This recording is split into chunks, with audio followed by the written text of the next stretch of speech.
Welcome fellow retro anime lovers, Silentium here, and today I want to guide you through Blue Gender, a late 90s science fiction anime that blends military action, survival horror, and bleak human drama into one slow burn that still feels uncomfortably relevant. The series was created by Ryosuke Takahashi, whose name you may know from Armored Trooper Votoms and Gasaraki, and it was produced by Studio AIC with a broadcast run on TBS in Japan from October 1999 to March 2000. It later aired in the United States in 2003 in an edited form on Adult Swim, which shaped how many Western viewers first encountered its violence, sexuality, and moral ambiguity. The premise is stark. Yuji Kaido is a young man placed in cryogenic sleep after doctors discover mysterious B cells in his body, and he wakes up years later into a world where the blue, towering insectoid organisms have overrun Earth and reduced humanity to scattered survivors, and an orbital refuge called Second Earth. The soldier assigned to extract him is Marlene Angel, a disciplined operative whose training has sanded down almost every humane instinct,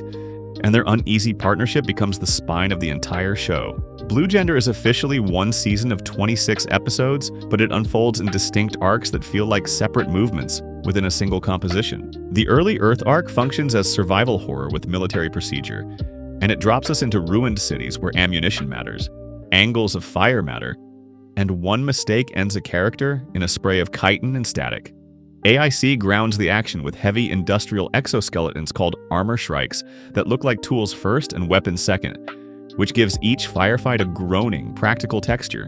The Baikonur push is a standout slice of tension because the objective is simple: reach a shuttle and escape, yet the route is a labyrinth of nests that demands choices no one wants to make. It is here that Yuji begins to realize survival is not just about living another hour. It is about the cost you accept so that someone else can have that hour. Marlene, for her part, begins as pure doctrine. She measures value by mission metrics and resource math, yet small beats chip at the casing, a hesitation before an order, an eyeline that lingers, a decision to turn back when turning back is forbidden. Once the story reaches Second Earth, the tone shifts from grime and panic to cold institutional pressure. The orbital habitat is a marvel of logistics and a machine for triage. It houses planners who treat cryo-sleepers as assets, soldiers as replaceable parts, and civilians as a problem of arithmetic. This middle stretch divides fans. Some love the world building and the ethical questions that bloom under fluorescent lights. Others miss the haunted road movie rhythm of the Earth arc. I think it works because it reframes the war from a monster problem to a human problem. The blue are a biological crisis, but the way we organize under that crisis becomes the actual plot. Yuji struggles with identity as his B cells turn him into both a prize and a hazard. Marlene struggles with intimacy because every attachment threatens the clarity that has kept her alive.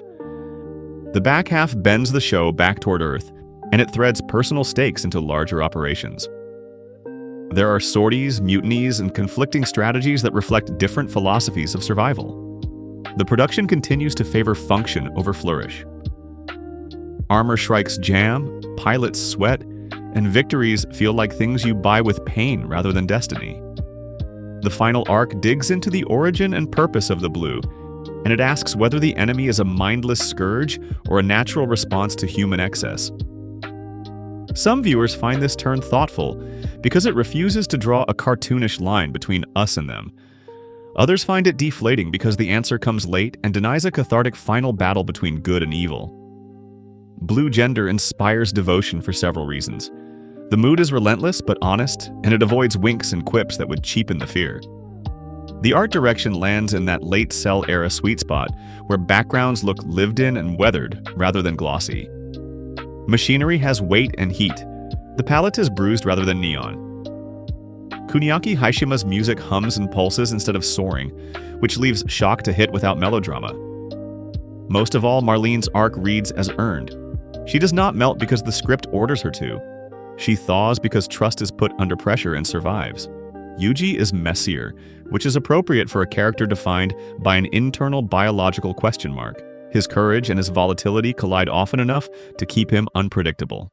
On the negative side, the pacing can feel uneven, especially if you come for pure survival horror and then find yourself in a bureaucratic slow burn. A handful of CG composites and monster animations show their age in high definition. The dialogue sometimes leans on repetition to underline moral conflicts that are clear from context, and a few episodes in the middle can feel like holding patterns, while the larger chessboard gets arranged. The Adult Swim edits also left a legacy problem, because a lot of viewers first met the show with the violence and sexuality trimmed, and that undercut its tone. If you are on the fence, seek out the uncut version because the texture of blue gender is part of its argument. The series did not generate headline scandals, but it has two notable curios in its orbit. The first is the compilation film Blue Gender the Warrior, released in 2002, which condenses the story and offers an alternate ending. Fans are split on it. Some prefer the film for its cleaner arc and sharper closure. Others stick with the full series for its character work and the way small moments accrue. The second is a short manga after the anime, written by Takahashi with art by Takashi Hashimoto, which acts more as a companion piece than a primary source. Taken as a complete experience, Blue Gender feels like an essay about what people become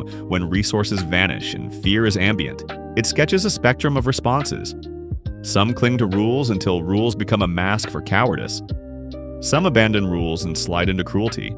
Some try to carry kindness without dying for it, and the show respects how hard that balance is. Yuji and Marlene become interesting, not because they are perfect, but because they fail in different directions and learn where to stop. The Mecha are not superheroes. They are noisy and limited, and that restraint keeps set pieces from becoming weightless spectacle. The Blue are not cackling villains. They are a pressure system that reveals people, which is why the show's violence feels consequential, even when it is spectacular. For newcomers, watch the season in order, and let the atmosphere teach you how to breathe with it.